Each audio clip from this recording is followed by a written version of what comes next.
Assalamualaikum warahmatullahi wabarakatuh. Alhamdulillah, wassalatu wassalamu ala rasulillah. Segala puji dan puja kehadirat Allah subhanahu wa ta'ala, juga salawat dan taslim kepada Nabi besar Muhammad sallallahu alaihi wa ala alihi wa sahbihi wasallam. Teman-teman sekalian, melanjutkan belajar kita Sahih At-Targhib Tarhib yang memang hampir setiap Jumat insyaAllah kita bedah ya. Dan kita masih dalam kitab sedekah. Dan kita insya Allah akan masuk pada kesempatan ini di hadis nomor 22 dalam bab yang sedang kita bahas. Ya. Tepatnya bab ke-9, anjuran dan dorongan bersedekah. Berikut keterangan tentang sedekah orang yang pas-pasan dan orang yang bersedekah dengan apa yang tidak diinginkan. Hadis ya, yang akan kita bahas pada kesempatan ini adalah hadis nomor 20 dalam bab ini dan urutan 877 dari awal belajar. Namun sebelumnya, saya ingin tetap mengingatkan diri saya terutama, dan semoga Allah menjadikan saya orang yang mengamalkan, bukan cuma mengucapkan, lalu kemudian juga Allah mudahkan teman-teman sekalian untuk mengamalkan juga ilmu yang telah didapatkan, atau yang akan didapatkan nanti insya Allah. Saya mengingatkan kembali perkataan para salaf tentang masalah sedekah agar lebih memotivasi kita dan tidak membuat kita ragu sedikit pun dalam bersedekah itu. Yang pertama adalah perkataan yang disampaikan oleh Yahya bin Mu'ad rahimahullah. Beliau mengatakan, tidaklah saya mengetahui suatu biji yang mengimbangi gunung dalam balasan pahala kecuali sedekah. Demikian pula perkataan Abdul Aziz bin Umair rahimahullah, di mana beliau berkata, salat itu akan menyampaikan dirimu setengah perjalanan, puasa menyampaikan dirimu kepada pintu sang raja Allah subhanahu wa ta'ala, sedangkan sedekah menyampaikan dirimu ke hadapan raja tersebut. Juga diingatkan oleh para salafus salih kepada kita semua agar jangan lupa sedekah itu adalah kebutuhan dasar kita. Karena itu ibadah kepada Allah subhanahu wa ta'ala. Dan kita lebih butuh terhadap sedekah tersebut daripada orang yang akan menerima sedekah itu. Banyak sekali di antara muslimin, persepsi mereka adalah orang pengemis atau seorang pengemis yang meminta atau seseorang yang minta tolong pada dia, itu butuh pada dia. Persepsi ini keliru. Harus kita ubah. Kitalah yang butuh kepada dia. Karena sebenarnya dia mendapatkan fisik materi yang sedang kita berikan dan dia gunakan untuk kebutuhan dunianya. Namun kita sedang membawa nilai daripada sedekah tersebut ketimbangan amal. Hanya dia menjadi perantaranya. Garis bawahi poin ini teman-teman sekalian. Ini yang diingatkan oleh para ulama salaf, diantaranya Asy-Syu'bi rahimahullah, beliau mengatakan, barang siapa yang tidak memperlihatkan bahwa dirinya lebih butuh kepada ganjaran sedekah daripada seorang fakir yang butuh kepada sedekah, maka dia telah membatalkan sedekahnya dan telah memukul wajahnya sendiri dengannya. Nah, banyak orang subhanallah karena dia pikir orang fakir yang butuh maka dia sombong. Dia jual mahal. Dia menyakiti perasaan orang yang sedang meminta. Padahal sebenarnya dalam surah Al-Baqarah sudah pernah kita bacakan, surah nomor 2 ayat 261 sampai 274. Berulang kali kita bacakan ayat demi ayat ini. Di antara potongan ayat di situ adalah Allah melarang kita berulang kali, ya, bukan cuma sekali, untuk menyakiti perasaan penerima. Karena memang Allah lah yang menguji dia dengan ujian tersebut, dan Allah yang memudahkan dia untuk datang kepada kita, dan akhirnya kita bisa meraih pahala melalui dia. Jadi poin penting di sini. Kemudian Al-Laits Ibn Sa'ad rahimahullah, beliau juga mengingatkan, ya. Beliau mengatakan, barang siapa yang telah mengambil dariku suatu sedekah atau hadiah. Siapa yang mengambil dariku suatu sedekah atau hadiah, maka hak dirinya atas diriku lebih besar daripada hak diriku atas dirinya. Dia lebih berhak untuk itu. Karena dia telah menerima apa yang telah aku korbankan kepada Allah subhanahu wa ta'ala. Jadi kalau tanpa dia, bagaimana caranya kita menyampaikan, ya, sedekah kita kepada Allah subhanahu wa ta'ala. Allah telah jadikan dia butuh, lalu Allah buat dia menjadi penyebab kita tercatat memiliki pahala sedekah. Fudail bin Iyad rahimahullah, seorang kalangan saleh dari kalangan tabi'in, mengatakan, pada saat sedang membagi-bagikan sedekahnya, beliau mengatakan, mereka membawa perbekalan-perbekalan kami menuju akhirat tanpa upah sedikit pun, hingga mereka meletakkannya di atas timbangan di hadapan Allah Subhanahu wa Ta'ala. Begitu para salaf memahaminya sedekah, teman-teman sekalian. Apa yang kita keluarkan, sebenarnya orang-orang fakir atau orang yang minta di hadapan kita itu adalah perantara saja. Mereka yang membawa nilai daripada harta yang kita sedekahkan itu ketimbangan amal kita. Bahkan dilipat gandakan oleh Allah karena dia perantaranya. Oleh karena itu gembiralah, tersenyumlah melihat orang-orang yang butuh dan datang kepada Anda. Abdullah bin Umar, Abdullah bin Abbas radhiyallahu ajma'in, itu kalau kedatangan orang miskin mereka sibuk bersedekah. Kalau tidak datang mereka keluar mencari orang-orang miskin ini. Begitu luar biasa mereka memahami sedekah ini. Jadi persepsinya harus diperbaiki. Persepsi menganggap orang miskin yang minta itu butuh, sehingga Anda tidak mau membuka jendela mobil Anda tidak mau memandang wajah para fakir tersebut, Anda tidak mau menyentuh tangannya, memberikannya maksudnya, Anda tidak mau memberikan yang terbaik, selalu saja yang bekas-bekas, atau tidak pernah berpikir untuk bersedekah dengan yang terbaik. Ini salah persepsinya. Nanti akan kita jelaskan di bab kita. Banyak sekali hadis yang menyinggung masalah itu dari Nabi alaihi salatu wassalam. Juga jangan lupa, kalau Allah subhanahu wa ta'ala amanahkan kepada Anda harta, jangan Anda menganggap itu milik Anda sendiri. Ada hak orang lain. Ada hak istri, hak anak, hak pembantu, hak supir, hak tetangga, hak orang lain. Anda boleh nikmatin, tapi orang lain juga punya hak di situ. Makanya Ali radhiyallahu anhu mengatakan, barang siapa yang telah diberikan suatu harta oleh Allah, maka hendaklah yang menyambung kekerabatan dengannya. Ada hak orang lain. Memperindah jamuan untuk tamunya. Mohon maaf. Menolong seseorang yang membutuhkan. Membebaskan tawanan. Orang-orang fakir miskin. Para mujahidin. Dan dia harusnya bersabar atas musibah yang menimpa hartanya. Karena dengan perkara-perkara itu dia akan memperoleh kemuliaan dunia dan juga akhirat. Ingat wasiat Hatim, Abu Hatim rahimahullah. Dia mengatakan bakhil itu adalah sebuah pohon di neraka. Sedangkan ranting-rantingnya ada di dunia. Maka barang siapa yang bergelantungan pada salah satu dari ranting-rantingnya, niscaya ia akan menjerumuskannya ke dalam neraka. Pelit, gak mau sedekah. Sedangkan kedermawanan itu sebuah pohon di surga di mana ranting-rantingnya berada di dunia. Dan barang siapa yang bergantungan pada salah satu ranting-ranting itu, niscaya ia akan membawanya ke surga. Dan surga itu adalah tempat orang-orang dermawan. Mohon maaf. Apabila salah seorang dari orang-orang soleh didatangi oleh orang-orang fakir di masa dulu, dan meminta sedekah, maka dia berkata, selamat datang wahai orang-orang yang hadir untuk membawakan perbekalan kami kepada Rabb kami. Coba bayangkan.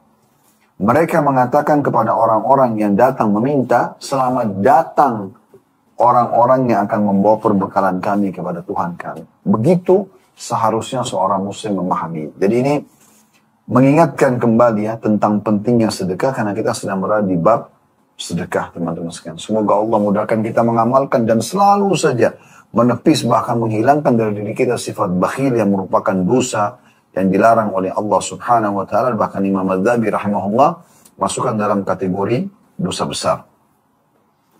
Kita akan bahas sekarang mulai hadis kita pada siang ini, semoga Allah berkahi, hadis ke-22 dalam bab sedekah dengan sanad sahih urutan 877 dari awal belajar berbunyi dari Al-Harith Al-Ash'ari radhiyallahu anhu bahwa Rasulullah sallallahu alaihi wasallam bersabda, "Inna Allah auha ila Yahya bin Zakaria bi 5 kalimatin an ya'mala bihinna wa ya'mura bani Israil an ya'malu bihinna." Wa dzakara al-hadith ila an qala fihi wa amurukum bis sadaqah wa mathalu dhalika kamathali rajulin asarahu al-'adu fa'awthaqu yadahu ila 'unukihi وقربوه ليضربوا عنقه فجعل يقول هل لكم أن أفدي نفسي منكم وجعل يعطي القليل والكثير حتى فدى نفسه. Artinya, kata Nabi SAW, sesungguhnya Allah mewahyukan kepada Yahya bin Zakaria alaihi mussalatu wassalam, Nabi Yahya dan Nabi Zakaria. Dia dan ayahnya Nabi. Dan ini wasiat atau wahyu Allah kepada Nabi Yahya. Nabi Muhammad SAW sampaikan kepada kita. Sesungguhnya Allah mewahyukan kepada Yahya bin Zakaria alaihissalam dengan 5 kalimat agar dia mengamalkannya dan memerintahkan Bani Israel untuk mengamalkannya. Lalu dia menyebutkan hadis sampai potongan yang jadi saksi bahasan kita masalah sedekah dari 5 wasiat tersebut, yaitu dan aku perintahkan kalian untuk bersedekah, dan perumpamaan hal itu seperti seorang laki-laki yang ditawan oleh musuh dan mereka mengikat kedua tangannya ke lehernya. Mereka mendekatkannya untuk memenggal lehernya. Maka dia mulai berkata, bersediakah kalian kalau aku menebus diriku dari kalian? Lalu dia pun membayar apapun, baik yang murah maupun yang mahal, baik yang sedikit ataupun yang banyak, sampai dia berhasil menebus dirinya. Hadis ini diriwayatkan Tirmidzi dan beliau mensahihkannya. Teman-teman sekalian, hadis ini sudah pernah kita sebutkan ya di bab-bab yang lain gitu ya. Karena 5 wasiat tersebut termasuk masalah syirik, ya, termasuk menjaga sholat, termasuk mengeluarkan zakat, ya. Di antaranya adalah masalah sedekah. Tapi ini diambil oleh Al-Mundhiri rahimahullah, penulis buku ini, dan juga penusur, ya, atau orang yang menelusuri hadis-hadis di sini, Syekh Al-Albani rahimahullah, memilih potongan hadis ini saja atau saksi bahasanya, yaitu dari 5 wasiat tersebut masalah sedekah. Nah, secara global, wasiat para nabi memang menyuruh umatnya untuk bersedekah karena ini perintah Allah Subhanahu wa taala. Allah itu sangat dermawan, suka memberi. Maka beliau atau Allah Subhanahu wa taala memerintahkan kita semua hamba-hambanya untuk selalu bersedekah dan menjanjikan pahala yang besar, juga menjanjikan balasan, ya, rezeki yang melimpah dari sedekah tersebut. Teman-teman sekalian, di sini dari hadis ini diberikan gambaran bahwasanya sedekah selain memberikan atau mendapatkan balasan yang besar, juga ternyata bisa menyelamatkan dari mara bahaya. Dari mara bahaya. Maksudnya bisa selain pahala besar, juga kalau ada masalah-masalah yang kita hadapin, bisa bertawassul dengan amal saleh, dengan sedekah. Kita bersedekah kepada fakir miskin, niat agar permasalahan kita selesai. Nah itu boleh, ya. Bertawassul dengan amal saleh. Maka kita bisa jadikan sedekah itu sebagai penyebab sembuhnya penyakit kita, ya. Hilangnya pertikaian rumah tangga misalnya, atau fitnah yang sedang menimpa kita, atau apa saja masalah yang sedang kita hadapi. Sedekah itu ternyata bisa menyelamatkan kita dari mara bahaya, ya. Dan itu yang disebutkan oleh sebagian ulama salaf, ya. Di antaranya ada perkataan yang menarik yang disampaikan oleh Ibnu Abi Al-Ja'ad rahimahullah. Beliau mengatakan sungguhnya sedekah benar-benar menghilangkan 70 pintu keburukan, ya. Menyelamatkan dari 70 pintu, ya, keburukan. Dan Nabi SAW mengatakan as-sadaqatu tudfi'u ghadabur rabb, ya. Sesungguhnya sedekah itu bisa meredam murkanya Allah karena adanya dosa-dosa yang kita kerjakan. Akhirnya rezeki atau nikmat Allah dibatasi atau Allah tahan dulu, maka akan, ya, terobati dengan sedekah yang kita keluarkan. Abdullah bin Abbas mengatakan, kalau seandainya saya memiliki permasalahan dalam hidup saya yang saya belum menemukan solusinya, maka saya sengaja keluar untuk bersedekah agar Allah Subhanahu wa taala memberikan jalan keluar. Ini makna globalnya hadis. Kita akan masuk ke faedah-faedah hadis lebih dalam, kita korek faedahnya. Yang pertama adalah bagaimana ada syariat-syariat yang disampaikan oleh nabi-nabi sebelum kita, itu juga masih berlaku pada syariat Nabi Muhammad SAW. Walaupun tidak semua. Karena banyak juga syariat-syariat lain itu dihapus, ya, dengan datangnya Nabi Muhammad SAW. Tapi di antara syariat nabi-nabi sebelum kita yang tetap masih ada adalah syariat Nabi Yahya, ya, bin Zakaria alaihissalatu wassalam, yaitu perintah untuk bersedekah agar bisa selamat dari mara bahaya dan juga siksa Allah Subhanahu wa taala. Yang kedua, adanya motivasi untuk bersedekah, dan harusnya setiap muslim mencintai sedekah tersebut dan menjadikannya sebagai sebuah kendaraan istimewa bagi dia untuk mendapatkan tambahan rezeki, untuk mendapatkan kebahagiaan, untuk keluar dari permasalahan, ini semua, atau bahkan untuk selamat dari api neraka dan masuk ke dalam surga. Maka dia menjadikannya sebagai program rutin dia, dan dia merasa butuh dengan sedekah tersebut. Nah, ini keutamaannya. Yang ketiga, bahwasanya sedekah itu harus dari rezeki halal tentunya. Ya, karena Nabi SAW mengatakan, Inna Allah tayyibun la iqbalu illa tayyibah. Allah suci dan tidak akan menerima kecuali yang suci saja.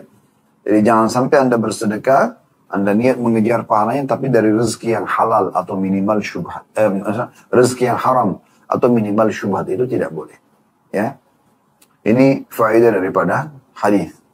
Baik, selanjutnya hadis nomor 23 atau riwayat nomor 23 yang diangkat di sini. Ini perkataan Umar radhiyallahu anhu dengan sanad sahih, urutan 878 dari awal belajar berbunyi, dari Umar radhiyallahu anhu dia mengatakan, "Dzukira li anna al-amala tabaha, wa taqulu as-sadaqatu ana afdalukum." Diriwayatkan Ibnu Khuzaimah dalam sahih dan juga Al-Hakim mengatakan sahih berdasarkan syarat keduanya. Disebutkan kepadaku, kata Umar radhiyallahu anhu, bahwasanya amal-amal soleh saling membanggakan diri, maka sedekah berkata, akulah yang paling utama di antara kalian. Dari perkataan Umar ini, beliau memberikan gambaran bahwasanya bagaimana sedekah itu punya kedudukan sangat tinggi di sisi Allah Subhanahu wa Ta'ala.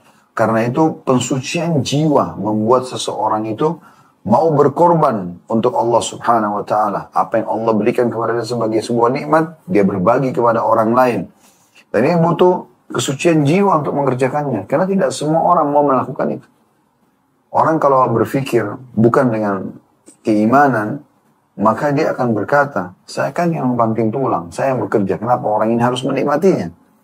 Tapi kalau kita menggunakan keimanan berbeda, justru saya bekerja untuk saya bagi kepada orang lain, dan orang lain yang butuh ini akan menjadi pengantar sedekah saya itu ketimbangan amal.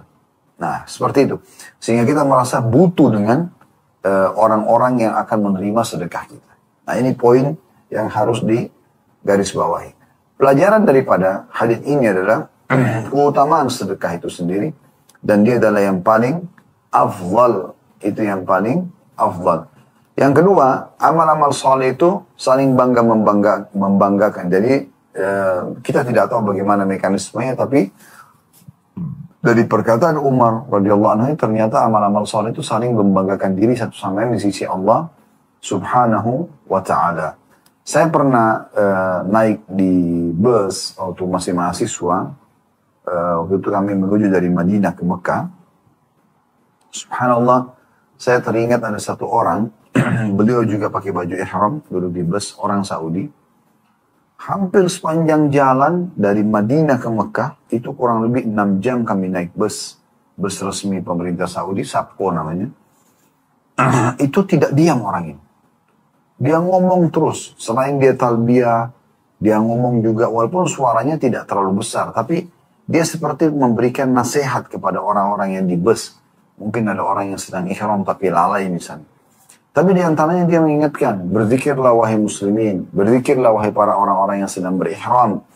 Lalu dia sebutkanlah banyak keutamaan-keutamaan tentang zikir yang cukup banyak pada saat itu ya. Tapi di antara yang saya ingat, dan itu baru saya dengar pada saat itu ya, saya pun belum telusuri kebenaran riwayatnya, tapi dia mengatakan di antaranya ada sabda Nabi SAW, kalau seorang hamba melewati sebuah lokasi, kemudian dia berzikir, maka lokasi itu akan membanggakan dirinya dibandingkan dengan lokasi-lokasi yang lain di sekitarnya.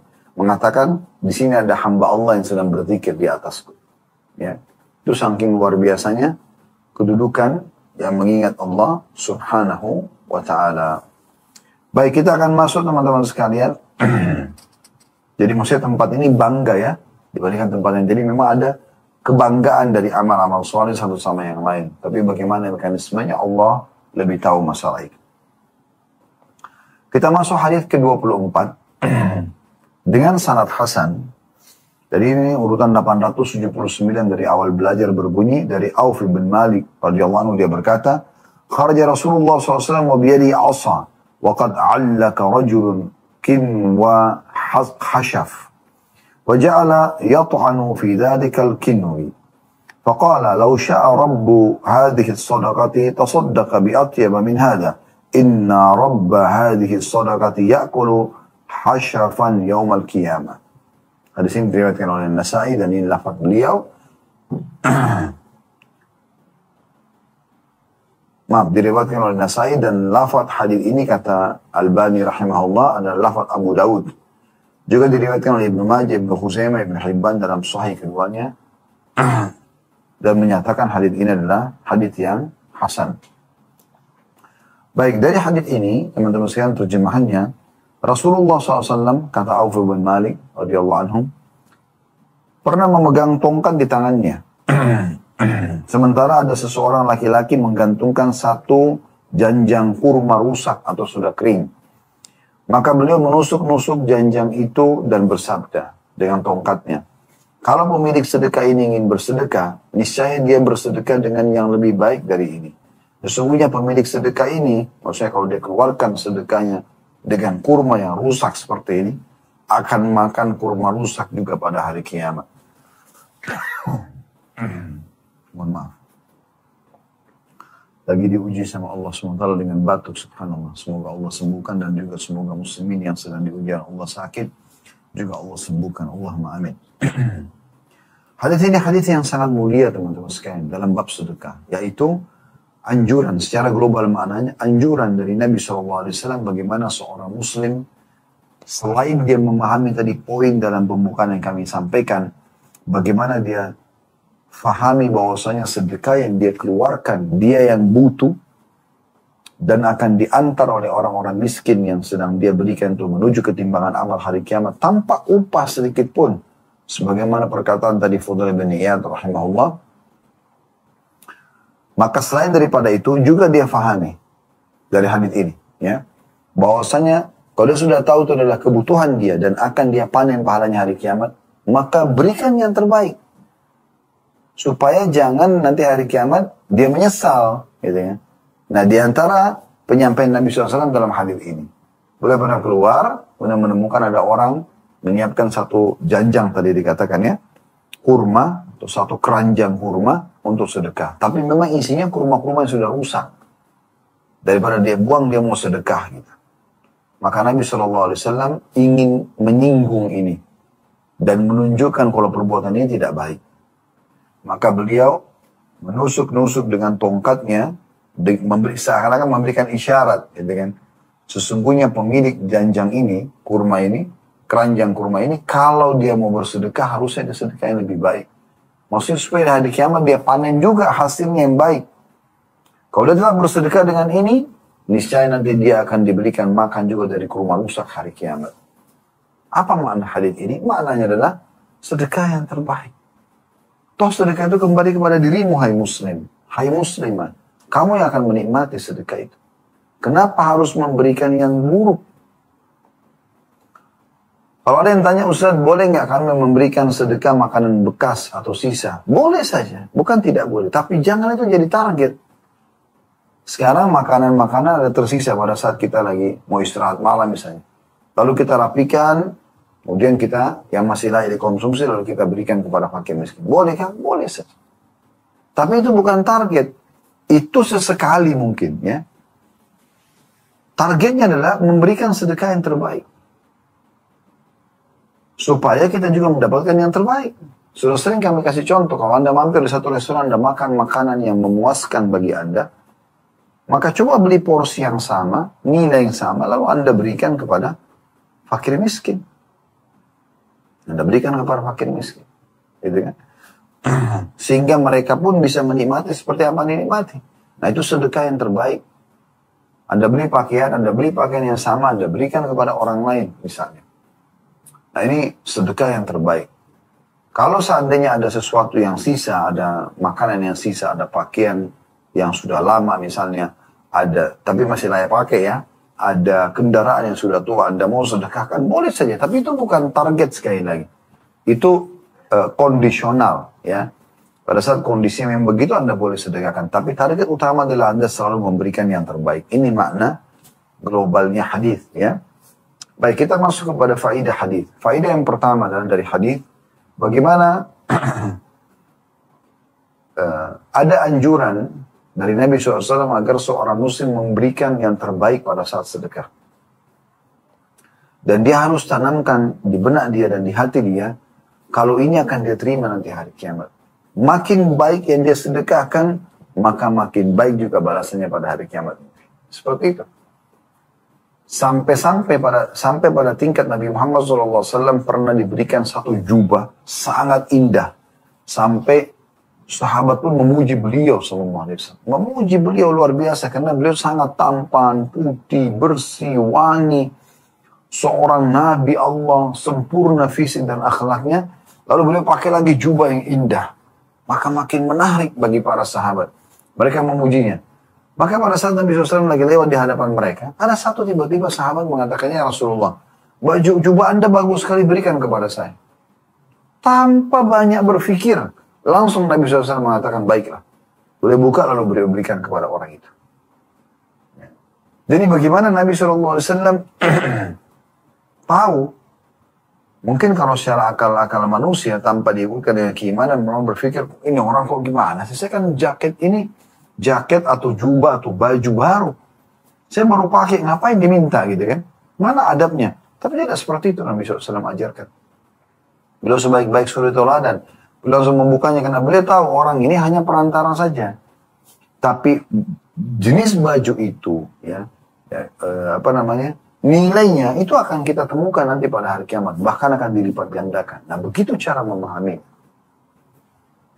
Jadi dari hadits ini kita lihat faedah yang pertama adalah adanya anjuran dari Nabi SAW agar setiap muslim memberikan yang terbaik di jalan Allah SWT. Dan dia harus tanamkan dalam benak dia dan hati dia kalau dia akan panen pahalanya pada hari kiamat. Kemudian yang kedua,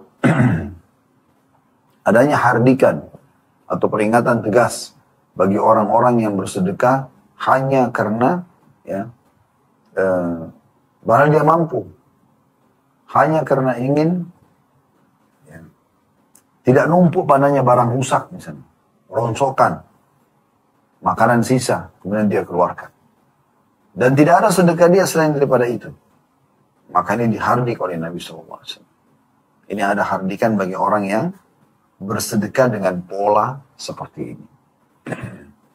Selanjutnya, hadits nomor 25. Urutan 880 dari awal belajar. Dengan sanad hasan dari Abu Hurairah radhiyallahu anhu dia berkata, Rasulullah SAW bersabda, "Man jama'a malan haraman thumma tasaddaqa bi, lam yakun lahu fihi ajr wa kana isruhu alaih."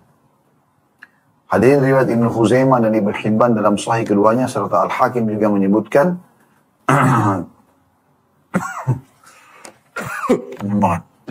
mohon maaf. Hadits ini diriwayatkan oleh Ibnu Khuzaimah dan Ibnu Hibban dalam Sahih dan juga Al-Hakim sebutkan dalam kitab Mustadraknya. Terjemahannya adalah kata Nabi SAW, barang siapa yang mengumpulkan harta haram, kemudian dia bersedekah dengannya, maka dia tidak akan mendapatkan pahala dalam sedekahnya itu dan dia akan memikul dosanya. Riwayat nomor 25 ini menjelaskan kepada kita salah satu poin juga penting dalam masalah sedekah. Makna globalnya, jangan pernah bersedekah di jalan Allah dengan mengharapkan pahala tapi dari sumber haram, sumber syubhat. Kami ingatkan kembali, manusia dalam pendapatan dan sedekah ini ada 4. Yang pertama adalah yang punya sumber halal keluar pada yang halal. Ini yang terbaik. Dia bekerja, dia banting tulang, dia berusaha cari rezeki halal, kemudian dia juga keluarkan untuk kebutuhan keluarganya, untuk sedekah ya, secara umum kepada fakir miskin, bangun masjid, rumah anak yatim, sekarang ini yang terbaik. Dan semoga Allah jadikan kita seperti ini, insyaAllah. Amin. Kemudian yang kedua adalah, dia dapat pahala satu sisi dan dapat dosa sisi yang lain. Yaitu dia sumbernya halal, tapi dikeluarkan pada yang haram. Ini tidak boleh, tidak baik. Dia dapat sumber halal, Allah kasih dia rezeki, dia dapat pahala situ. Tapi tidak baiknya kenapa? Karena dia keluarkan pada yang haram. Dia pakai berzina, dia pakai mabuk, dia pakai judi. Nikmat bukan untuk dipakai pada maksiatan. nikmat dipakai pada ketaatan, gitu kan. Kemudian yang ketiga, ini lebih buruk lagi, yaitu sumbernya halal. Nah ini yang Nabi singgung di sini. Maaf, sumbernya haram dari hasil korupsi, manipulasi, tapi dikeluarkan pada yang halal. Dia bersedekah, haji, umroh. Ini malah dosa. Ini yang Nabi sebutkan dalam hadis. Ini golongan yang ketiga nih. Ini jadi saksi bahasan kita. Kemudian yang keempat adalah yang paling buruk dari semua golongan ini. Sumbernya haram dari hasil curian, manipulasi, segala macam, korupsi, lalu kepada yang haram juga. Berzina, foya-foya, mabuk, dan seterusnya. Jadi saksi bahasan kita adalah golongan yang ketiga. Yaitu orang yang sumbernya haram, tapi dia pakai bersedekah. Nah ini tidak boleh. Berapa banyak orang gitu dari bunga bank diumrohkan dan hajikan orang tuanya. Dia malah dapat dosa. Dia berikan untuk biaya kebutuhan keluarganya. Dapat dosa. Tidak boleh. Ya. Ini globalnya makna. Dari hadis ini kita ambil pelajaran. Yang pertama, pentingnya seorang muslim bersedekah dari sumber halal. Harus dia jeli. Selain tadi dia berikan yang terbaik, selain pertama dia menganggap memang menanamkan dalam dirinya kalau dia lebih butuh daripada penerima, kemudian dia berikan yang terbaik, tadi di hadis yang baru kita sebutkan sebelum ini ya. Kemudian yang sekarang adalah sumbernya harus halal. Faedah yang kedua dari hadis ini, siapapun yang bersedekah dari sumber haram maka dia akan dapat dosa, bukan dapat pahala. Berarti pemahaman dari sini, lawan daripada pemahamannya atau mafhum mukhalafahnya adalah kalau seseorang keluarkan dari rezeki halal, maka secara otomatis berarti dia akan mendapatkan pahalanya. Ya. Jadi ini faedah daripada hadis yang bisa kita ambil. Baik teman-teman sekalian, kita akan lanjutkan ke hadis nomor 26. Hadis nomor 26 ini berbunyi dengan sanad sahih. Urutan 881 dari awal belajar berbunyi dari Abu Hurairah radhiyallahu anhu dari Nabi sallallahu alaihi wasallam, beliau bersabda, "Khairus shadaqati ma abqat ginan wal yadul ulya khairu min yadis sufla wabda biman ta'ul taqulu imra'atuk anfiq 'alayya aw talliqni wa yaqulu mamlukuka anfiq 'alayya aw bi'ni wa yaqulu waladuka ila man takiluna." Kata Nabi SAW, sebaik-baik sedekah adalah yang menyisakan apa yang mencukupi. Tangan di atas yang memberi lebih baik daripada tangan di bawah yang menerima. Dan mulailah dengan orang-orang yang menjadi tanggung jawabmu. Istrimu akan berkata, beri aku nafkah atau ceraikan aku. Hamba sayamu akan berkata, berikan aku nafkah atau jual aku. Dan anakmu juga akan berkata, kepada siapa kamu akan menyerahkan kami. Hadis ini diriwayatkan oleh Ibnu Khuzaimah dalam sahihnya. Subhanallah, mohon maaf. Hadis ini secara global teman-teman sekalian mengandung makna masih dalam bab sedekah ya. Ada 3 pesan Nabi SAW di sini. Ya. Bagaimana Nabi SAW menganjurkan bahwasanya kalaupun kita sedekah, usahakan ada sisanya untuk kebutuhan dasar. Gitu kan? Kita boleh bantu orang lain, kita juga sisakan buat kebutuhan kita dan keluarga. Ya. Jadi memang ada balance di antara keduanya gitu kan. Abu Bakar radhiyallahu anhu pada saat beliau bersedekah disebutkan dalam sebuah riwayat Bukhari, seluruh hartanya, maksudnya seluruh harta yang sedang dia miliki di saat itu. Tapi rumahnya, tunggangannya, ya kebun-kebunnya, usahanya masih ada, gitu ya. Jadi maksud di sini bersedekah seluruh harta bukan berarti semuanya langsung dijual. Sampai pun ya pakaian-pakaian di rumah semua disedekahkan, bukan begitu. Tapi kita tinggalkan yang bisa mencukupi kebutuhan kita. Ya. Kemudian juga Nabi SAW berwasiat tentang masalah selalu memberi. Karena ya, tangan di atas lebih dari tangan di bawah. Dan Nabi SAW mewasiatkan yaitu harus mulai dengan orang-orang terdekat. Orang yang merupakan tanggung jawab kita. Baru kita pindah ke orang-orang yang di luar tanggung jawab kita. Nah, ini globalnya makna hadis. Kita ambil faedah daripada hadis. Faedah yang pertama adalah perintah Nabi SAW agar membagi mana yang dikeluarkan sebagai sedekah, mana yang merupakan kebutuhan dasar. Ya. Jadi kebutuhan dasar kita, makanan, minuman, tempat tinggal, kita biarkan. Dan bisa kita jadikan sebagai warisan pada saat meninggal untuk istri dan anak-anak. Ya kan? Tapi juga jangan lupa, ada bagian daripada harta Anda yang Anda harus sedekahkan semasa hidup. Ya. Jadi balance antara keduanya, berimbang. Antara sedekah kepada orang-orang yang butuh dan juga antara kebutuhan dasar kita. Tapi jangan sampai loss di sini ya. Berlebihan misalnya, Anda sedekahkan semua sehingga Anda sudah tidak punya lagi apa-apa. Atau Anda malah tidak keluarkan sama sekali karena alasan, ini kan kebutuhan keluarga saya harus dahulukan. Sehingga Anda sama sekali tidak pernah luangkan untuk mengisi uang di kotak amal masjid. Anda tidak pernah mengengahkan atau memberikan kepada fakir miskin yang sedang minta di pinggir jalan. Atau misalnya ada yayasan atau ini semua ya hal-hal yang tidak boleh berlebihan di sini. Jadi harus berimbang di antara keduanya. Faedah yang kedua dari hadis adalah adanya motivasi dari Nabi SAW untuk selalu bersedekah dan selalu memberi. Nah memberi ini kata Nabi SAW tangan di atas, yang memberi lebih mulia daripada tangan yang di bawah, maksudnya menerima.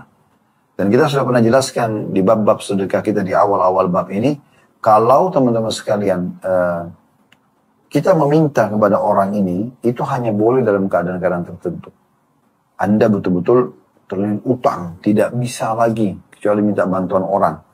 Sudah tidak tahu lagi harus berbuat apa. Atau Anda punya kebutuhan dasar yang tidak bisa lagi kalau Anda tidak minta. Misalnya Anda mau makan, tidak ada makanan dan sudah lapar sekali, harus minta makanan tersebut. Itulah.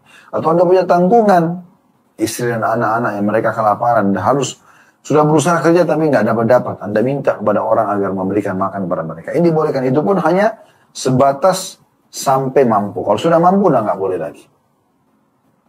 Nah ini poin yang harus digarisbawahi baik-baik. Ya. Kemudian yang terakhir, yang ketiga, faedah dari hadis ini adalah anjuran mulai bersedekah dengan orang-orang yang merupakan tanggung jawab kita. Jadi jangan pernah anggap remeh teman-teman. Istri itu adalah kewajiban seorang suami dan itu pahalanya besar. Dan perkataan Nabi SAW, semua sedekah termasuk yang kau masukkan, potongan makanan yang kau masukkan di mulut istrimu. Ya. Juga ada seorang sahabat mengatakan, ya Rasulullah, saya punya 1 dirham. Siapa yang saya dahulukan? Kata Nabi SAW, dirimu. Kebutuhan dasarmu silakan. Saya masih punya Rasulullah, anakmu. Saya masih punya Rasulullah, istrimu. Dan orang kita bertanggung jawab terhadap mereka. Gitu kan? Makanya Nabi SAW mincikan sini, istrimu akan mengatakan, berikan saya nafkah atau ceraikan saya. Dan memang itu opsinya. Kalau Anda tidak bersedia memberikan nafkah, anak orang yang Anda nikahi, ya sudah. Jangan tahan anaknya orang untuk melayani biologis Anda. Ya, untuk merawat rumah Anda, merawat anak Anda tidak perlu kebutuhannya. Dia butuh makan, dia butuh minum, ya dia butuh kenyamanan dalam tempat tinggal, dia butuh tempat istirahat, dia butuh pakaian, dia ya butuh keamanan. Anda tidak bisa kembalikan anak orang, gitu kan? Itu juga budak akan mengatakan, berikan saya nafkah, saya kebutuhan dasar, makan, minum, mohon maaf, pakaian. Atau kalau tidak, jual saja saya. Mungkin ada orang lain yang bisa menghidupkan saya. Walaupun semampu dia. Ya, begitu juga anak akan mengatakan, kepada siapa Anda akan gantungkan kepada kami? Pasti anak-anak akan datang kepada orang tuanya. Ayah, abi, berikan saya ini, berikan saya itu. Tinggal kita sortir saja mana yang boleh, mana yang tidak boleh. Nah ini poin yang harus digarisbawahi.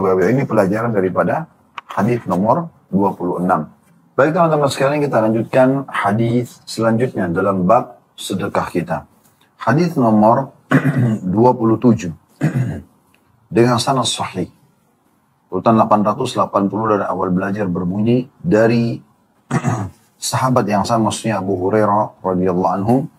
Dia berkata, ya Rasulullah, ayyus sadaqati afdal?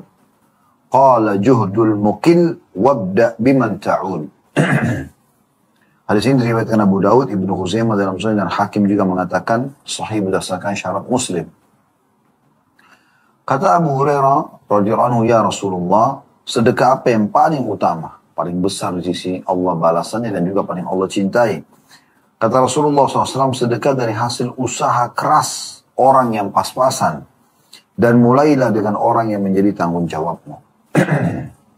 Hadis ini secara global memberikan makna tentang masalah motivasi untuk bersedekah, terutama bagi orang yang pas-pasan. Ya.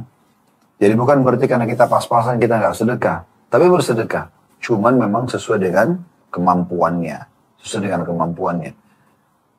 banyak sekali contoh-contoh para salafus saleh, bahkan ada yang setiap hari bersedekah, sampai-sampai ada seseorang antara mereka membawa sebutir bawang ke masjid dengan tujuan dia mau sedekah kepada siapapun. Lalu ada orang yang mengatakan nanti akan membaukan baju Anda. Dia mengatakan saya tidak memiliki kecuali ini yang bisa saya sedekahkan. Lalu dia bersedekah. Jadi begitu luar biasanya mereka mencintai sedekah itu. Ya. Dan di saat kita pun dalam kondisi pas-pasan tetap kita bisa bersedekah. Nanti akan kita dengarkan ada hadis yang mulia di akhir-akhir bab ini tentang bagaimana seseorang justru dimaafkan oleh Allah Subhanahu wa taala karena sedekah padahal dia sudah berbuat zina sekian hari. Baik, dari hadis ini teman-teman, kita ambil pelajaran penting. Yang pertama adalah anjuran untuk bersedekah dan tidak harus tunggu mampu kaya baru bersedekah. Tapi bersedekahlah sesuai dengan kemampuan Anda. Justru dengan sedekah itu Anda akan mendapatkan pahala, Anda juga akan bisa mendapatkan ya tambahan rezeki karena sedekah itu akan mendatangkan tambahan rezeki, ya. Juga tidak akan mengurangi harta Anda sendiri, bahkan memberikan Anda solusi dari permasalahan-permasalahan Anda sedang hadapi. Sebagaimana sudah kita jelaskan dari awal bab, ya. Kalau seandainya orang yang pas-pasan saja dianjurkan sedekah, bagaimana dengan orang yang sudah berlebihan? Ini yang pertama. Yang kedua dari hadis, faedahnya adalah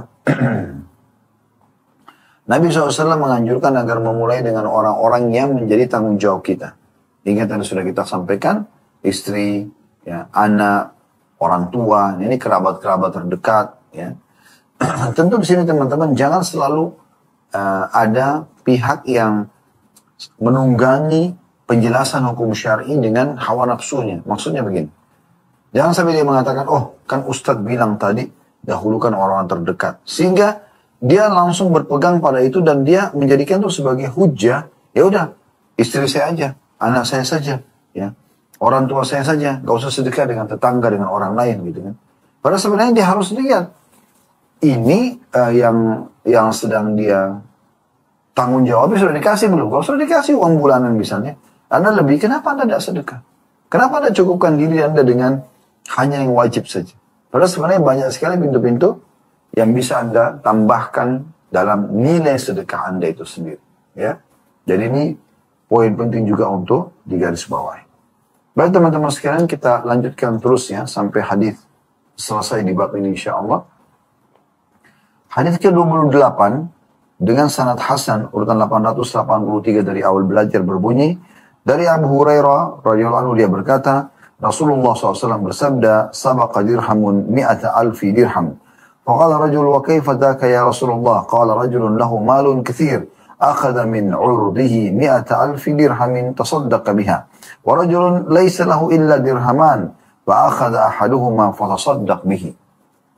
Hadis ini diriwayatkan oleh An-Nasai, Ibnu Khuzaimah, Ibnu Hibban dalam sahihnya, ya. Dan juga Al-Hakim meriwayatkan dan mengatakan sahih berdasarkan syarat Imam Muslim. Terjemahannya, kata Nabi SAW, 1 dirham mengungguli 100.000 dirham. 1 dirham mengalahkan 100.000 dirham. 1 rupiah mengalahkan 100.000 rupiah. Gitu kan. Seorang laki-laki bertanya, bagaimana itu wahai Rasulullah?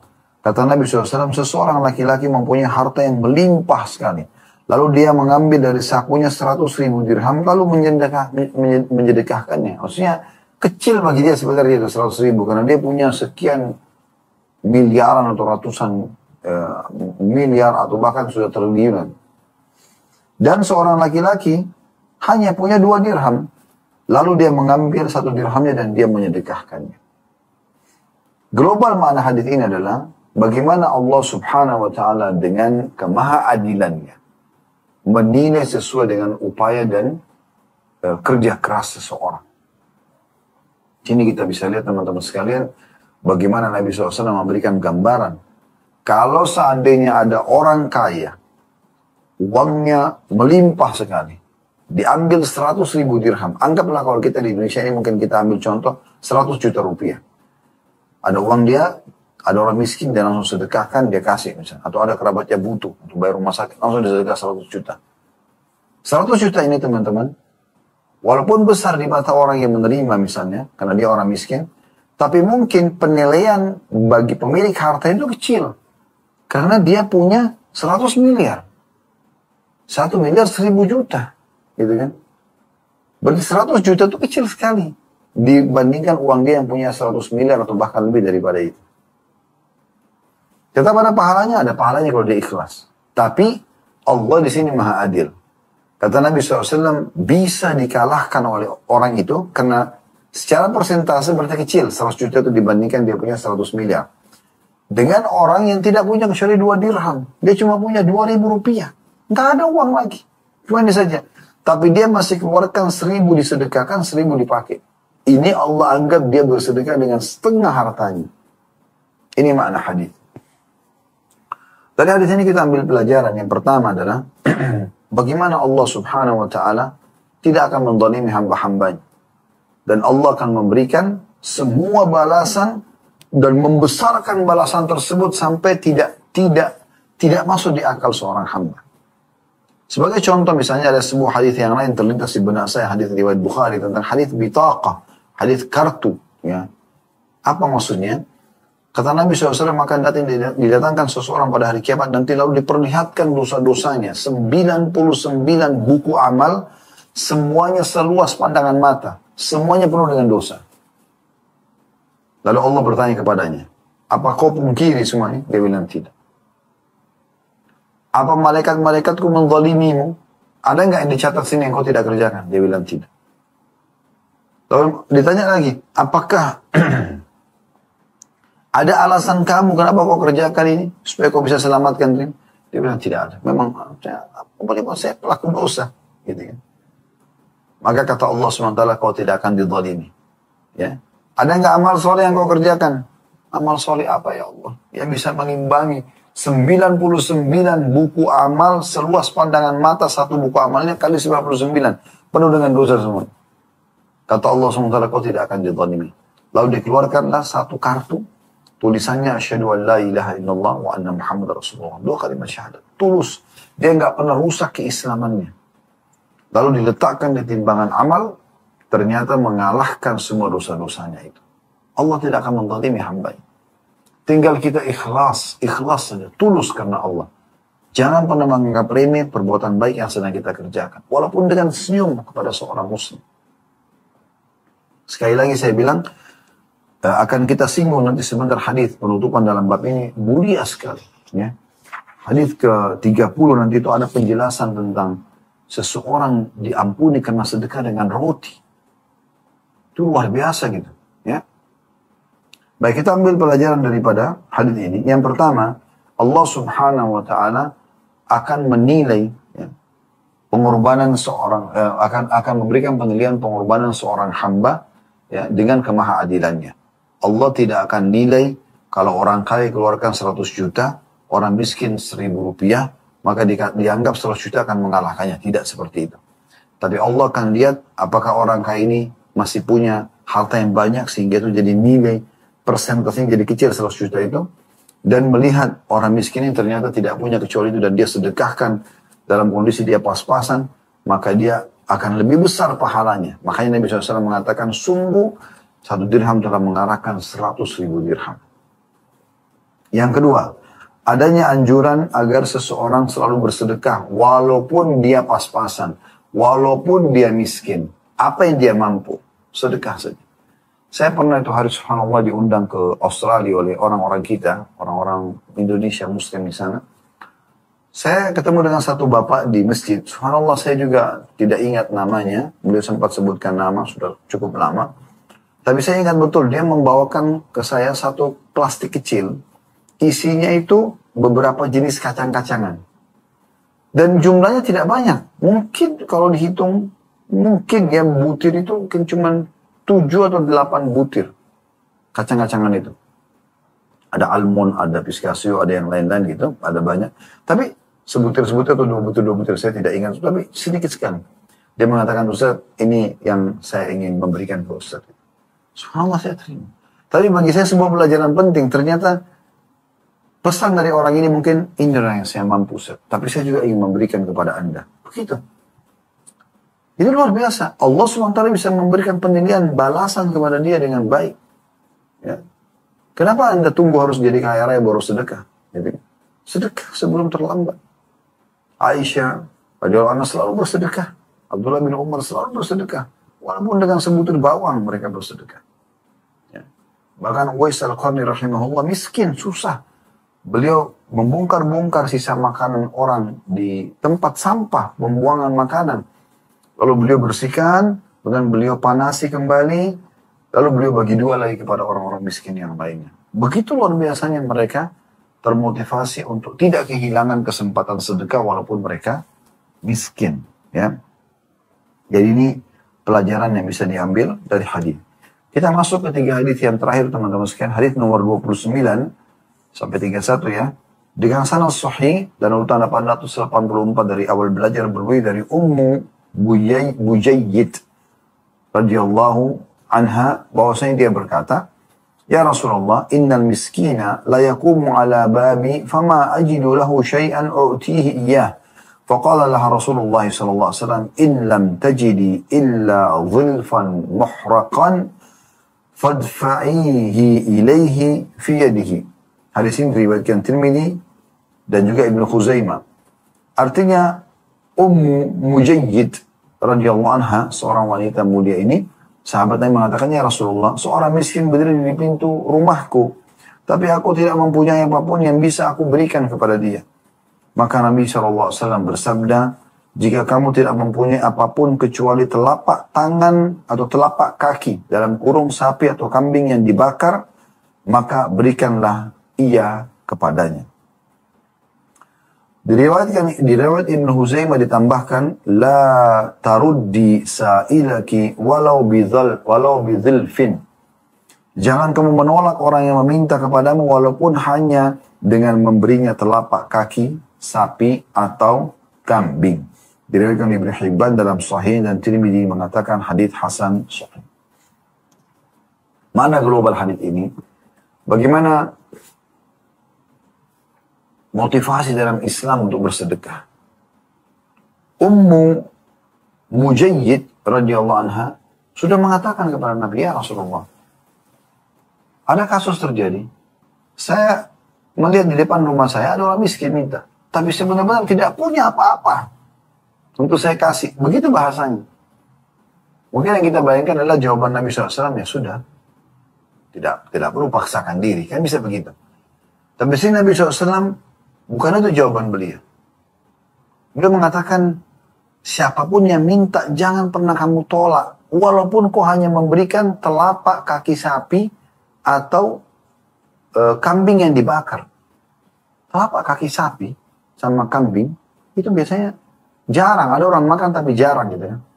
Tapi kalau itu pun kamu punya di rumah, kita harus sedekah. Kasih apa saja. Yang penting jangan tolak orang yang meminta. Coba bayangkan. Bagaimana luar biasanya motivasi dalam Islam untuk bersedekah. Orang yang tidak mampu. Apalagi kalau Anda orang mampu. Gak ada hujjah. Gak ada alasan Anda depan Allah SWT ya, menolak orang yang minta. Berikan. Walaupun Anda berikan tidak sejumlah yang dia inginkan, tapi jangan nolak. Tapi kan Ustaz mungkin dia penipu. Anda pasti. Anda sudah punya kepastian. Anda punya bukti. Ya. Kalau dia betul itu adalah penipu. Nabi SAW sudah mengatakan. Ya. Al-bayyinatu alal mudda. Orang yang menuduh harus punya bukti. Tidak bisa kita sembarangan. Jadi berikan. Ini gambaran global hadis. Faedah pertama dari hadis adalah adanya motivasi untuk bersedekah. Adanya motivasi untuk bersedekah. Dan ini penting sekali untuk digarisbawahi. Kita disuruh bersedekah. Bersedekah teman-teman sekalian. Faedahnya besar. Manfaatnya besar. Ya. Dicintai Allah dan juga menjadi penyebab rezeki kita bertambah, meredam murkanya Allah, juga penyebab peninggian derajat di surga. Yang kedua, berilah sedekah semampu kita. Dan usahakan jangan pernah menolak orang-orang yang datang minta bantuan. Nah ini pelajaran yang luar biasa dari hadits ini. Sampai apa saja yang bisa kita berikan, berikan. Dua buah hadits yang terakhir. Hadits nomor 30 ini saya ingin teman-teman renungi baik-baik hadits 30 ini. Ya. Hadits nomor 885 dari awal belajar, ini sahih mauquf, maksudnya dia sahih tapi hanya sampai sahabat. Disebutkan dari hadits Abu Dzar yang tercantum dalam buku Albani yang lain, diriwayatkan oleh Al-Baihaqi dan Ibnu Mas'ud juga menyebutkan secara mauquf. Lafadznya adalah, Inna rahiban abadallah fi sawma'atihi 60 sana. Faja'at imra'atun fanazalat ila jambih. فنزل إليها فواقعها 6 ليال ثم سقط في يده فهرب فأتى مسجدا فآوى فيه 3 لا يطعم فيه شيئا فأتى برغيف فكسره فأعطى رجلا عن يمينه نصفا وأعطى آخر عن يساره نصفا فبعث الله إليه ملك الموت فقبض روحه فوضعت 60 في كفة ووضعت 6 في كفة فرجحت يعني 6 ثم وضع الرغيف فرجح يعني رجح الرغيف 6. Hadis ini sudah kita katakan tadi sahih mauquf. Terjemahannya, sesungguhnya kata Abi Dzar, kata Abdullah bin Mas'ud meriwayatkan tentang ini, ada seorang rahib yang beribadah kepada Allah di kuilnya selama 40 tahun di masa dulu. Lalu ada seorang wanita tiba-tiba mendatanginya di sisinya dan dia mendekatinya, lalu akhirnya terjadilah perzinahan. Dia menggauli wanita tersebut selama 6 malam. Kemudian kedoknya kebongkar, tak ketahuan oleh masyarakat bahwasanya dia berzina. Lalu dia melarikan diri dan mendatangi sebuah masjid. Dia bermalam di masjid itu selama 3 malam dan tak makan apapun.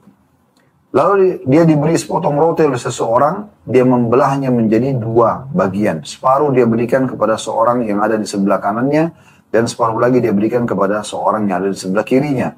Lalu Allah mengutus malaikat maut kepadanya, dan malaikat maut pun mencabut nyawanya. Ahli ibadah ini. Lalu ibadahnya selama 60 tahun diletakkan di salah satu daun timbangan, dan perbuatannya terhadap wanita itu selama 6 malam diletakkan juga di daun timbangan yang lainnya. Maka dosa 6 hari berzina lebih berat daripada ibadah 60 tahun. Kemudian sepotong roti itu diletakkan yang dia sedekahkan, maka ternyata sepotong roti yang dia sedekahkan tadi mengalahkan perbuatan dosa dia selama 6 malam. Subhanallah. Riwayat ini agung sekali. Bagaimana diceritakan oleh 2 sahabat yang mulia, Abi Dzar dan juga Ibnu Mas'ud radhiyallahu anhum ajma'in, kisah tentang seorang ahli ibadah yang ibadah selama 60 tahun. Tiba-tiba Allah uji dan datang seorang wanita menawarkan perzinahan dan dia terpengaruh. Zina dan dia selama 6 hari. Nah, kebongkar. Dan ini subhanallah pasti kebongkar, gitu kan? Perbuatan seperti ini terbongkar dengan izin Allah subhanahu wa ta'ala. Setelah itu dia melarikan diri dan dia akhirnya menyendiri di satu tempat ibadah yang lain, dinamakan masjid tempat ibadah. Kemudian dia kelaparan selama 3 hari. Ini ujian datang. Maka ada orang tiba-tiba kasih dia makanan, tapi karena dia merasa bersalah dengan Allah, dia merasa dosanya berat, maka dia pun tidak mau makan makanan tersebut. Dia lebih pilih untuk sedekahkan. Dikasihlah sepotong sebelah kanannya, sebelah kirinya juga sepotong. Lalu Allah utus kepada malaikat maut, diwafatkan. Wafat dia. Ditimbanglah 60 tahun ibadah dia. Satu timbangan. Ditimbang 6 hari zinanya. Ternyata 6 hari zina mengalahkan beratnya 60 tahun ibadah. Ini luar biasa. Berarti menandakan zina itu berat sekali gitu kan. Sampai-sampai pada tingkat 6 hari saja mengalahkan 60 tahun ibadah. Berarti 1 hari berzinanya itu sama dengan 10 tahunnya gitu. Namun, subhanallah, lihat dahsyatnya sedekah. Allah pun setelah itu menambahkan di timbangan amalnya, ya, sedekah roti tadi, ternyata itu mengalahkan, sepotong roti itu mengalahkan 6 hari dia berzina. Tentu di sini dia sudah bertobat, ya,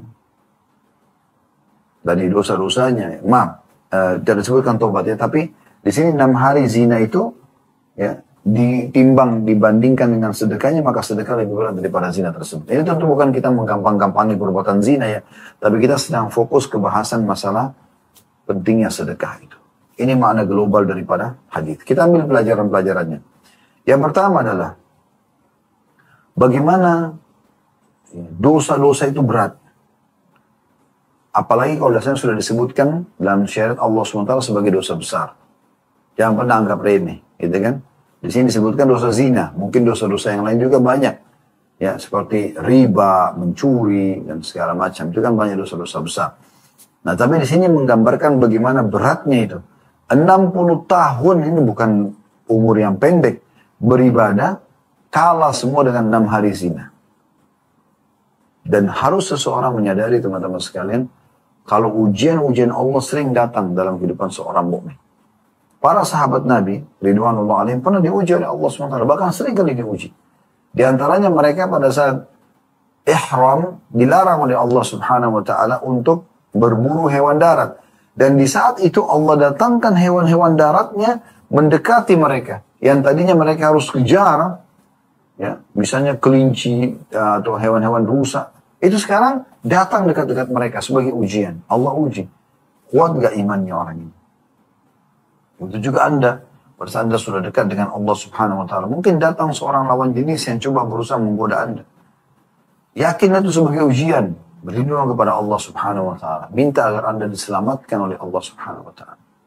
Makanya Nabi SAW mengatakan kalau seseorang menurunkan pandangannya dari yang haram, ya, maka dia akan merasakan kenikmatan imannya sampai hari kiamat nanti. Maksudnya dia tolak, ya, penawaran-penawaran seperti ini. Karena kita bisa bayangkan bagaimana beratnya dosa, ya, yang sudah ditentukan dalam syariat sebagai dosa besar, itu bisa mengalahkan 6 hari zina. 6 hari saja, itu sudah mengalahkan 60 hari. Sebenarnya kalau kita mau bicara timbangan akal manusia, berarti kalau dia 60 tahun ibadah, harusnya dia 60 tahun juga zina, kan gitu, baru beriman. Ternyata tidak.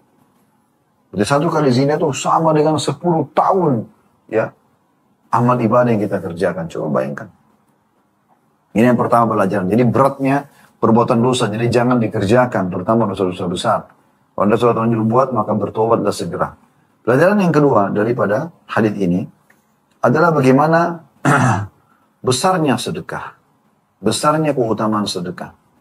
Sampai-sampai waktu zina yang 6 hari mengalahkan ibadah 60 tahun, itu bisa terkalahkan 6 hari zina itu dengan sedekah sepotong roti. Ini tergantung kadar keikhlasannya. Tentu di sini teman-teman sekalian, kenapa dinilai besar roti ini? Karena memang dia sudah 3 hari nggak makan. Tapi 3 hari ini teman-teman, dia nggak jadikan sebagai sebuah beban. Pada saat dia dapat makanan pun, dia ingin mendapatkan keridhaan Tuhannya, maka dia sedekahkan lagi makanan tersebut padahal dalam kondisi lapar. Coba bayangkan. Jadi ini yang dimaksud bersedekah dalam kondisi lagi kepepet, lagi susah. Pas-pasan tapi dia bersedekah. Ini keutamaannya. Yang terakhir teman-teman sekalian, hadis nomor 31, ya, tutup bab kita ini dengan ini tentunya. Dengan riwayat sanadnya sahih di ghairi, menjadi sahih karena dikuatkan dengan riwayat-riwayat lain, dan urutan 886 dari awal belajar berbunyi dari Al-Mughirah bin Abdullah Al-Ju'fi, dia berkata, "Jalasna ila rajulin min ashabin Nabi sallallahu alaihi wasallam yuqalu lahu Khasafah atau ibnu Khasafah. فجعل ينظر إلى رجل سمين فقلت ما تنظر إليه فقال ذكرت حديثا سمعت من رسول الله صلى الله عليه وسلم سمعته يقول هل تدرون ما الشديد قلنا الرجل يصرع الرجل قال الشديد الرجل الذي يملك نفسه عند الغضب تدرون ما الرقوب قلنا الرجل الذي لا يولد له قال إن الرقوب الرجل الذي له الولد walam yuqaddimu minhum syai'a thumma qala titik. Ada sini diriwayatkan Baihaqi dan disahihkan oleh Syekh Albani dengan dikuatkan dengan riwayat-riwayat lain, ya. Terjemahannya kata Al-Mughirah bin Abdullah Al-Ju'fi, kami duduk bergabung dengan seorang laki-laki dari sahabat Nabi SAW dipanggil namanya Khasafa atau Ibnu Khasafa. Lalu dia melihat seseorang laki-laki yang gemuk. Aku berkata, mengapa kamu lihat kepadanya? Maka sahabat Nabi itu menjawab, atau Khasafa menjawab, atau Ibnu Khasafa menjawab, radhiyallahu anhu, aku teringat sebuah hadis yang aku dengar dari Rasulullah SAW. Aku mendengarnya bersabda, tahukah kalian siapa orang yang kuat itu? Kami menjawab, orang yang dapat membanting orang lain. Atau menggulati orang lain. Kata Nabi SAW, orang yang kuat adalah orang yang dapat mengendalikan diri pada waktu marah. Tahukah kalian siapa itu Raqub? Kami menjawab, laki-laki yang tidak mempunyai anak. Nabi SAW menjawab, sesungguhnya Raqub adalah seorang laki-laki yang mempunyai anak, tapi dia tidak memberi apa-apa dari mereka. Kemudian Nabi SAW bersabda titik-titik. Di sini tentu hadisnya tidak semua ya dibahas, dan beliau mengatakan ya, bahwasanya hadis ini akan hadir nanti dalam kitab pakaian dan perhiasan. Baik, hadis ini teman-teman penutupan bab ke-9 tentang anjuran sedekah. Walaupun nanti bab ke-10 ke depannya insya Allah Jumat depan kita akan bahas anjuran bersedekah secara sembunyi-sembunyi. Itu bab khusus, tapi ini anjuran sedekah globalnya. Makna global riwayat ini adalah bagaimana seorang sahabat Nabi mengingatkan kepada orang-orang yang ada di sekitarnya tentang pesan Nabi SAW. Dan pesannya ada dua, tentang siapakah orang yang perkasa dan kuat di antara kalian yang kalian nilai. Maka sahabat menjawab, orang yang bisa mengalahkan orang lain dalam bergulat atau tanding.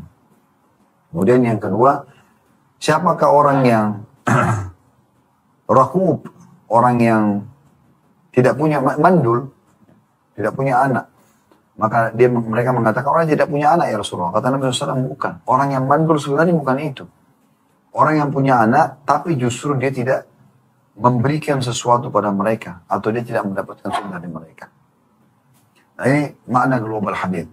Faedah dari hadis yang bisa kita ambil yang pertama adalah bagaimana pentingnya seseorang menyampaikan ilmu yang sudah dia dapatkan. Yang penting dia tahu sumbernya benar, disampaikan. Apalagi di momen-momen yang tepat.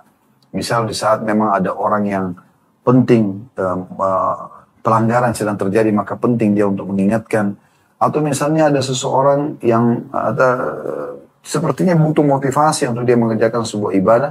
Lalu kita segera tunggang itu dan menyampaikan kepada dia motivasi dari hadis-hadis Nabi SAW. Maka supaya kita bisa raih pahala pada saat dia kerjakan. Maka ini faedah pertama dari hadis. Bagaimana seseorang kalau punya ilmu, segera dia sampaikan. Dan ingat teman-teman sekalian, kalau Anda duduk di dalam sebuah majelis, dan Anda tidak menyiapkan menu, bukan menu makanan ya, menu pembicaraan yang positif, maka pasti akan diisi dengan menu pembicaraan yang negatif. Di mana Anda misalnya kumpul dengan 5-6 orang, Anda tahu mereka ini misalnya tidak punya background agama. Lalu Anda biarkan mereka leluasa menyajikan atau menawarkan menu-menu pembicaraan. Saya kemarin ketemu orang ini, saya kemarin berzina, saya kemarin mabuk, saya kemarin ini dan itu, misalnya. Maka itu jadi menu. Orang akan jadikan sebagai menu di situ, ya, menu pembicaraan. Maka Anda harus segera melemparkan pembicaraan. Itulah yang dibuat oleh sahabat Nabi, Khasafa atau Ibnu Khasafa radhiyallahu anhu. Beliau langsung melemparkan kesempatan orang lagi kumpul untuk menyampaikan wasiat ilmu yang beliau tahu. Faedah yang kedua dari hadis adalah bagaimana ada penjelasan dari Nabi SAW, keperkasaan, kejantanan, ya, bukan dilihat dari orang bisa mengalahkan orang lain, tapi justru pada saat dia bisa mengontrol emosinya. Nah ini poin penting ya, makanya orang kalau sudah master dalam bela diri, biasanya mereka itu justru kelihatan tenang, bahkan seperti tidak nampak dia punya keterampilan, tapi di saat dia terdesak, maka dia akan memperlihatkan kemampuannya. Nah, seperti itu sebenarnya gambaran setiap muslim. Dia bukan punya keterampilan untuk pamer-pamer, enggak seperti itu. Ya. Dan yang terakhir, yang ketiga adalah bagaimana Nabi SAW melihat justru orang yang mandul itu adalah orang-orang yang tidak memberi apa-apa ya kepada anak-anaknya. Padahal sebenarnya dia punya kemampuan. Di sini harusnya dia bersedekah, dia memberikan yang terbaik kepada anak-anaknya, pakaian, makanan, ya, perhatian, fasilitas lah, dia berikan yang terbaik. Ya, makanya Nabi SAW mengatakan, aku meninggalkan keturunanmu dalam kondisi kaya, dan itu lebih baik daripada mereka engkau tinggalkan dalam kondisi miskin dan mengemis kepada orang-orang. Allahu a'lam. Baik, bin saya teman-teman sekalian, semua bermanfaat. Kalau ada benar dari Allah, kalau ada salah dari saya mohon dimaafkan. Subhanakallahumma bihamdika, asyhadu an la ilaha illa anta astaghfiruka wa atubu ilaik. Assalamualaikum warahmatullahi wabarakatuh.